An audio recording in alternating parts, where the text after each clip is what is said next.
avec le prochain SCP polonais qui est le 029-PL. Dangereux rien. Je n'ai pas compris là. J'ai eu un petit bug cerveau. Oula! Oula! Oula! Oula! Alerte! Alerte SCP méta! SCP méta! Alerte! On va y passer 3 heures. Ah ouais, non, peut-être pas. Mais intéressant, intéressant. J'aime beaucoup la mise en page. Alors, c'est un Euclide. On n'a pas de procédure, on n'a pas de description. Seul un mot. Seuls les membres du personnel de niveau 3 ou supérieur peuvent accéder aux données suivantes. Et nous, on peut l'ouvrir.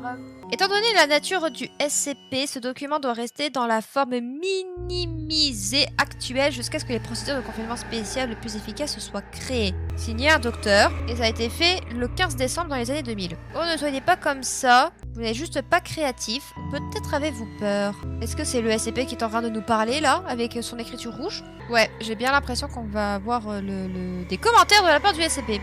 Alors, description. SCP-029-PL est probablement une entité à l'apparence inconnue, ce qui selon lui, ce n'est pas très gentil de notre part. Ses propriétés anormales lui permettent de manipuler tout document et fichier numérique contenant des données le concernant. Classique, on a eu pas mal de SCP déjà qui pouvaient faire ça. De plus, sa capacité grandit proportionnellement au nombre de documents concernant l'existence du SCP. Peut-être allons-nous vérifier ce que je suis capable de faire lorsqu'une centaine de documents sont concernés. Non! Ne nous incite pas à faire une bêtise, s'il te plaît. S'il te plaît, pas en... Non, non, non. Actuellement, nous savons que lorsque 3 copies du rapport du SCP existent, l'objet est capable de transférer les informations le concernant à des feuilles de papier ou des supports numériques situés jusqu'à 5 mètres du document infecté. Intéressant. Par contre, lui, il dit « Non, je peux prouver que je ne peux pas ». Bah, dans ce cas, il faut que tu nous donnes une explication sur pourquoi est-ce que, quand il y a 3 rapports déjà qui sont écrits, il y a un espèce de transfert qui est fait. Après cette première itération, l'effet peut être repéré encore et encore afin d'affecter le plus grand nombre possible de supports de données. Le SCP a pleinement connaissance de la Fondation et essaye activement de dévoiler son existence au public. Les recherches visant à déterminer ce qu'est véritablement le SCP et s'il existe ou non physiquement est actuellement en cours. Bon allez, laissez-moi partir, qu'est-ce que ça peut faire? Un scénario de classe LK?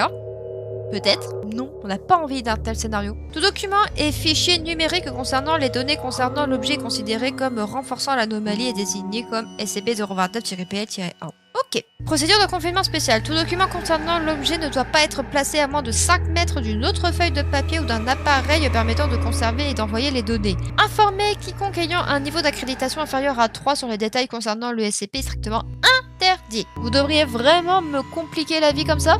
Oui. En cas de fuite d'informations, un amnésique de classe B doit être administré à tout individu non autorisé en possession de toute information concernant le SCP. De plus, le personnel autorisé ne doit pas créer des descriptions du SCP afin d'éviter la propagation de l'anomalie. Ouais, juste.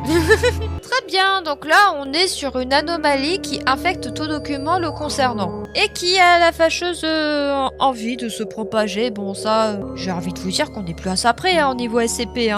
Addendum, le 19 mars dans les années 2000, le SCP s'est manifesté sur le document concernant un rapport le concernant en demandant une opportunité de parler à un employé de la Fondation. Un chercheur de niveau 4 fut choisi pour cette tâche. Il communiqua avec le SCP en écrivant au dos du rapport en utilisant un stylo avec de l'encre noire. L'enregistrement de cette conversation est disponible ci-dessous.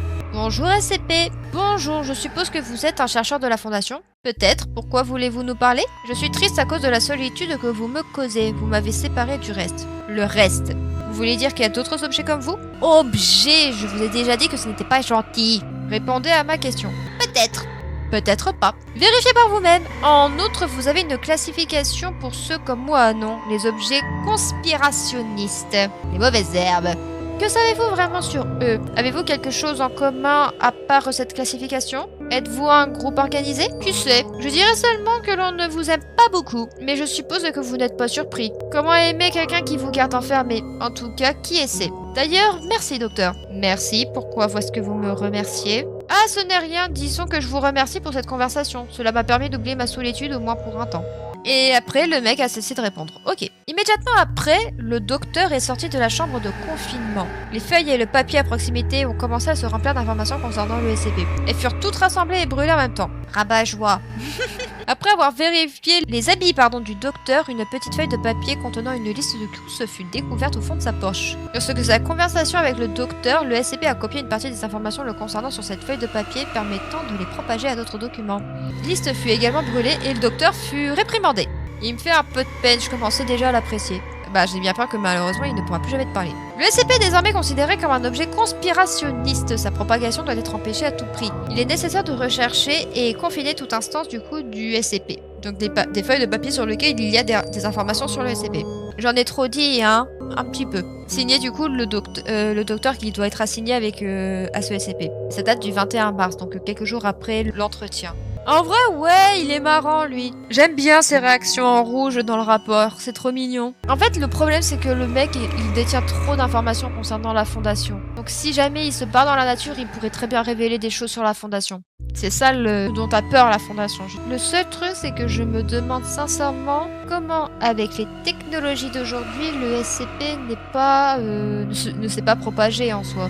Parce que là, rien qu'une liste de courses et tous les papiers à moins de 5 mètres ils sont contaminés, en sachant qu'il existe encore des gens qui font des listes de courses. Hein. Donc, je trouve ça assez étrange que le SCP soit confiné avec efficacité. Même si, d'après ce que j'ai compris ici, c'est pas non plus à 100% bon, on va dire, en termes de procédure de confinement spécial. En fait, on dirait un peu comme une espèce de conscience dans le papier, si vous voyez ce que je veux dire. En fait, c'est un mec, en fait, qui est là quand les gens ont conscience de lui, en fait. C'est-à-dire que écrit un truc qui le concerne lui, et du coup, en fait, lui, il est là, en fait. Parce que tu lis, justement, le rapport qui le concerne lui, en fait. Donc, il a un besoin certain d'intention, on va dire. J'ai l'impression qu'il est peut-être un petit peu narcissique, hein, parce que pour affecter les documents, justement, où on parle de lui, je pense personnellement que ce SCP a un petit côté narcissique, hein. Même si je pense que c'est juste ses capacités paranormales, en fait, c'est tout. Après, de là, le problème, en fait, c'est que nous, on l'a caractérisé en tant qu'objet, parce que techniquement parlant, on ne sait pas ce que c'est. On ne sait pas si c'est une conscience, on ne sait pas si c'est une vraie personne. Concrètement, on ne sait strictement rien, en fait, de ce truc, en fait. Tout ce qu'on sait, c'est que, bon, bah, il y a quelqu'un qui nous parle à travers des écrits, sur un document qui parle de lui, quoi. Techniquement parlant, on ne sait pas trop, en fait, ce qu'est ce SCP.